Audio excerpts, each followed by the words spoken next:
masalah yang mau ngebunuhnya bisa dilawan oleh raja dan bisa terbunuh. Nah ini Gunung Haruman dengan Gunung Putri di Luhun Tiis. Makanya di sana pun juga katanya dikenal dengan beberapa keturunan dari perempuan-perempuan yang wanita-wanita yang cantik ya. Bahkan kalau kawenehan nanti mungkin saja bisa ketemu. Iya. Tapi ya jangan sembarangan. Iya. Makanya disebut Gunung Putri. Itu di Garut ya? Di Garut. Kalau itu asal muasalnya itu Gunung Gede itu dengan Sumedang Larang itu maksudnya gimana tuh sangkut pautnya antara Gunung Gede dan Sumedang Larang itu? Gunung Gede. Iya. Kalau masalah itu saya kurang paham. Belum tahu apa ya. Dengan kalau sangkut pautnya karena kan harus dipelajari dulu gitu. Iya. Nggak bisa ujuk-ujuk ditanyakan. Iya, gitu. Kan tidak serba tahu gitu juga. Ada keterbatasan. Iya. Ciamis, Mbak. Ciamis. Hanya pusakanya banyak itu di Geopark.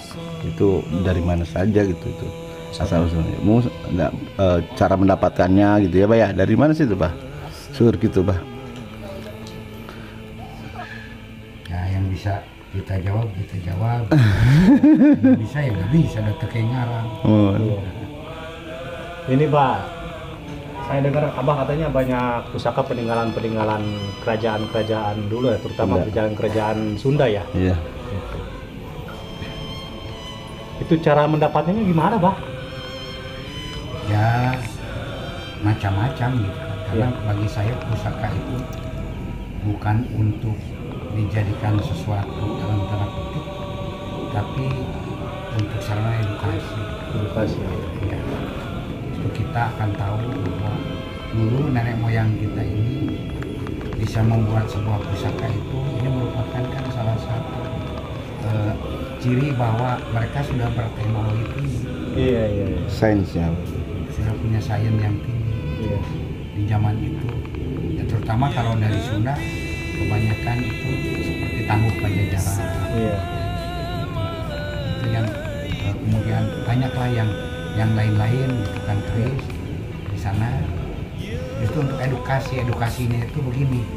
Ini mungkin pusaka-pusaka di zaman Salkanagara. Iya. Ini pusaka-pusaka di zaman Tarumanagara, zaman Galuh, zaman Sunda, zaman Pajajaran. Termasuk jenis-jenis kujang itu sendiri. Karena kujang itu sendiri sangat banyak sekali.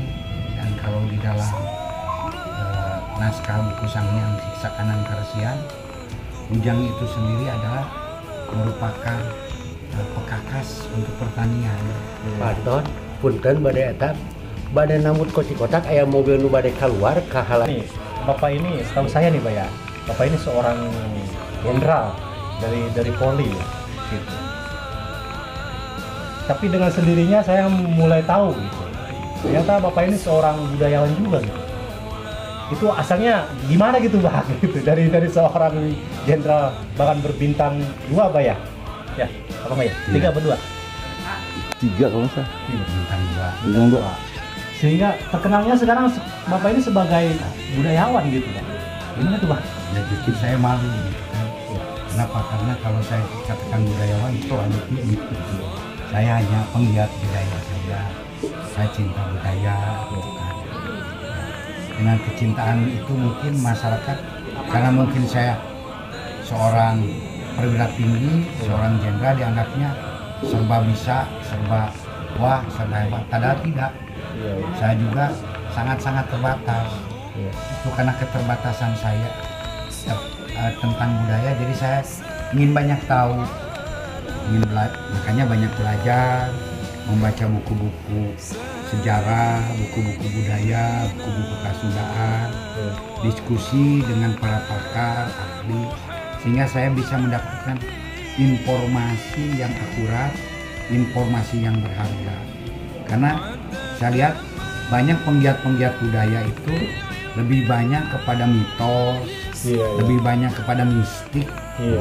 Justru saya ingin mempelajari sainsnya, Iya, iya. bahwa budaya itu adalah sesuatu yang perlu kita memang bangga gitu. Bahkan kita pun juga mungkin orang Sunda kadang-kadang kurang menyadari. Kalau saya tanya, Anda orang Sunda, ya, apakah Anda bangga dengan budaya Sunda? Ya, bangga. Kenapa Anda bangga? Nggak tahu.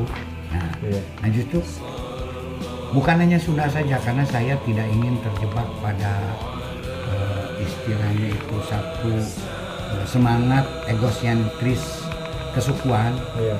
Budaya Sunda harus mengangkat budaya Sunda, budaya Jawa mengangkat budaya Jawa, Iya. budaya Bugis ya sesuai dengan, karena kalau tidak dipelihara nanti akan punah. Iya, benar. Jadi kalau ada mengatakan saya seorang budayawan, saya sendiri malu gitu kan. Itu saya masih ingin belajar dan terus belajar. Iya. Tapi dengan ketulusan, dengan keseriusan, Iya. orang menganggap saya demikian, yaitu orang lain. Jangan sampai nanti kecewa. Begitu ketemu dengan saya, ternyata saya tidak bisa apa-apa. Mungkin dari leluhur-leluhur Bapak ini mungkin ada mungkin salah satu di mana gitu Pak ya. Itu kalau menurut pandangan saya gitu Pak. Gimana? Nah, saya sendiri tidak tahu, karena saya juga bukan terah bangsawan, bukan terah darah biru. Ibu saya hanya seorang guru SD, bapak saya juga hanya seorang karyawan di Fakultas Sosial Politik Unpad gitu kan. Jadi kalau berbicara tentang darah, saya kira saya tidak tahu gitu kan. Iya. Tidak tahu, hanya di tempat lingkungan rumah saya ada makam, katanya itu karuhun. Iya. Itu makam yang Angga Dipa II. Oh, Angga Dipa II ya. Yang Angga Dipa II itu konon kabarnya Bupati Sukapura yang ke-8. Tapi saya juga tidak bisa membuktikan. Jadi saya tidak bisa ngaku-ngaku, apalagi ngaku-ngaku dalam diri. Saya hanya rakyat biasa aja gitu kan.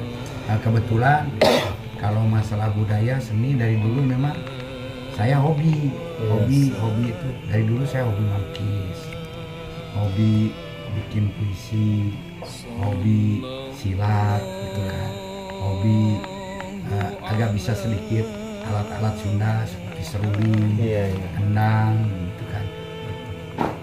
Sehingga kesini saya ingin mempelajari sejarah, karena sejarah itu kan makin sini kita ingin tahu jati diri kan? Baik jati diri sendiri maupun jati diri daripada Sunda itu sendiri.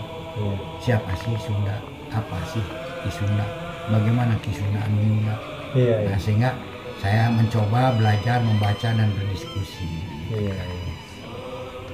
Luar biasa. Semoga Bapak selalu diberi sehat. Amin. Setahu saya kan Bapak.